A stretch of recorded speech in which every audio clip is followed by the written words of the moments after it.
first, live, local. This is Fox 12 Now.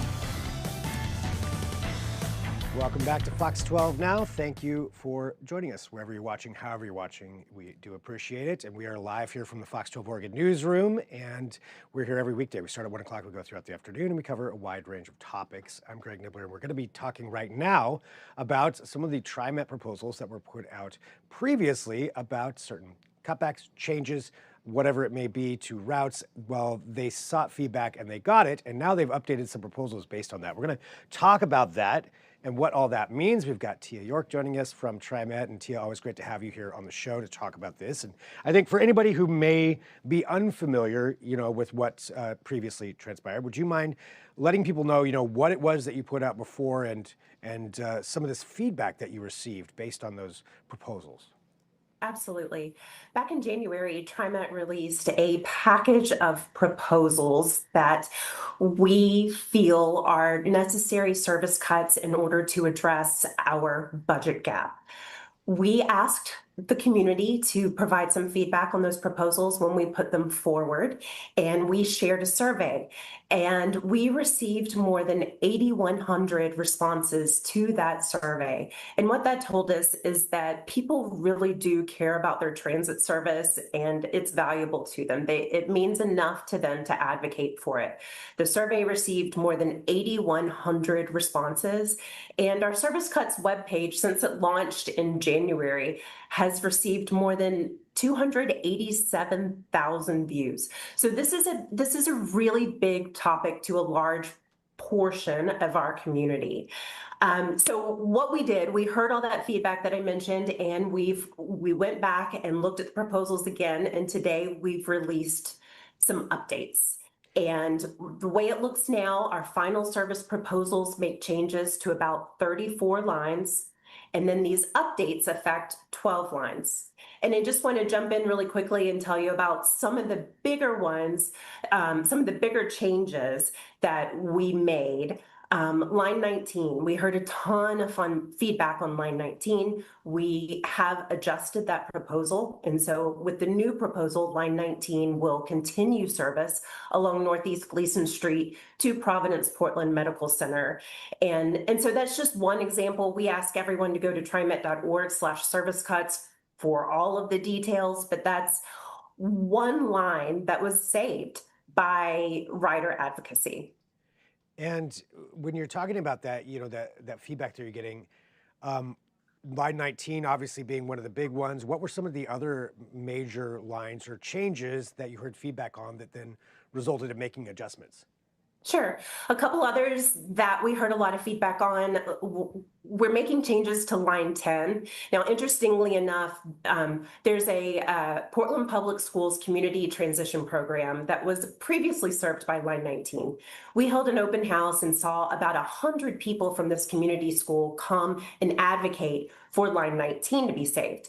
And it has been, but we've also made an adjustment to another line that serves that school, line 10. And so those students will be able to get to and from the transition center just as they could before. And so we're really happy to be able to make that adjustment as well. Another one on the west side is we've decided to maintain line 97 service along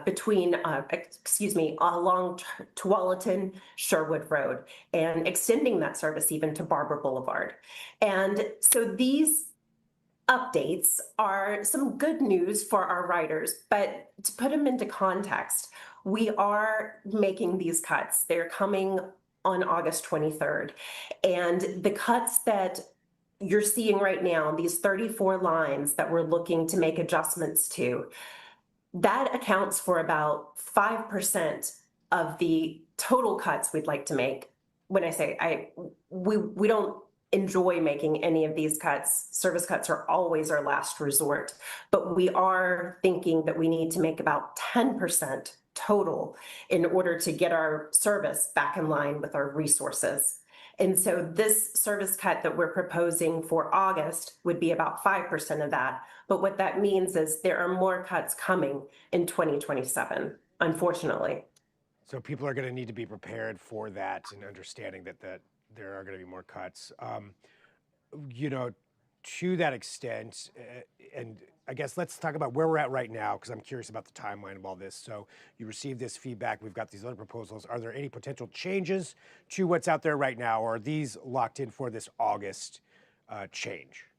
They're pretty close to being locked in, but there are still opportunities for feedback. We are holding a special listening session specifically to hear comments on these updates. That's on March 18th, and that's going to be at the TriMet boardroom at One Main Place. Go to trimet.org/meeting/board for more information on that.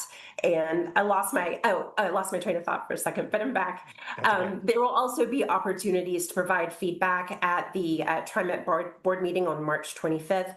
And then the board is going to vote to approve these changes in an ordinance on April 22nd. So we have a very clear timeline.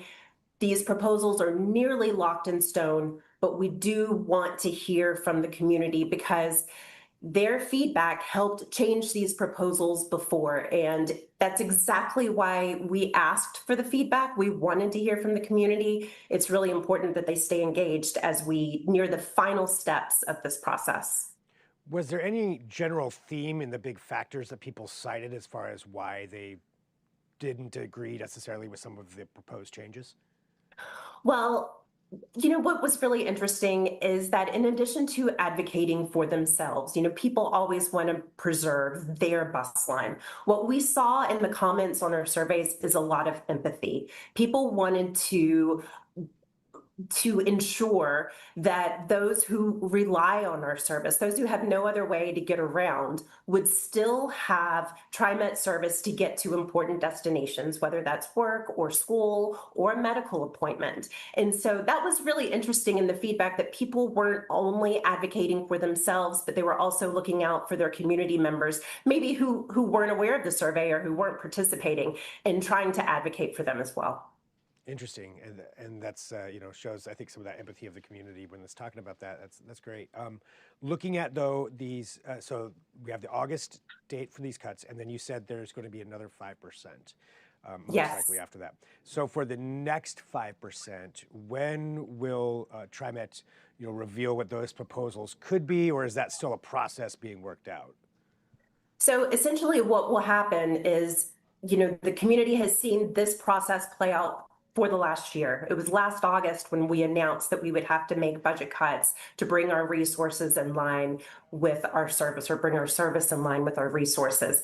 And then the work started. We had open houses. We had a previous survey last November. And so what I anticipate seeing is, after these service cuts take effect in August, our riders are going to hear from us again as we start this process again. I don't have any specifics of those future proposals. We're really focused on this package right now, but riders can expect a very similar process to start shortly after these service cuts take effect. And that'll include more open houses, more engagement, likely another survey.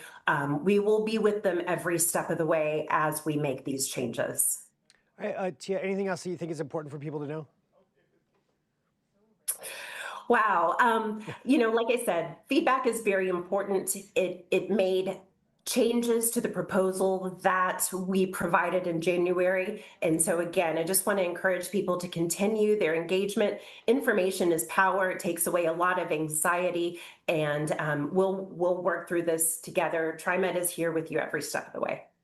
Thank you so much for joining us here on Fox 12 Now. Really appreciate you, getting us this information and sharing the process and letting everybody know how they can, still provide a little bit more feedback with just taking that in from before. And yeah, thanks for being here with us. Absolutely. All right, and for everybody watching, we are live. We're going to go ahead and take a quick break so we get to have these conversations like we just had with Tia from TriMet. We're going to be speaking to the Bureau of Land Management next about some proposals that they have regarding how the Department of the Interior would change management of Oregon forests. And that includes a lot of those old growth forests along the Coast Range, really all over the place. So we're going to find out the details of that and what kind of information they're seeking, what they're considering. We're going to go through this next. So we're going to take a break here and get set up for that. But if you're watching us live, thanks for doing so on the Fox 12 Oregon apps or the app for your television. That could be like Fire TV, Roku, Apple TV. We have ones for each one of those. So that's a great way to watch us live or after the fact. If you're watching us on YouTube, you'll see this video end. But please feel free to, again, download those apps and watch us live. And let us know your feedback. Send us an email, fox12now@kptv.com. We'll always take a look at those. But for now, yeah, we'll take this quick break. We just have to get set up here for our next guest, and we'll be right back with more Fox 12 Now.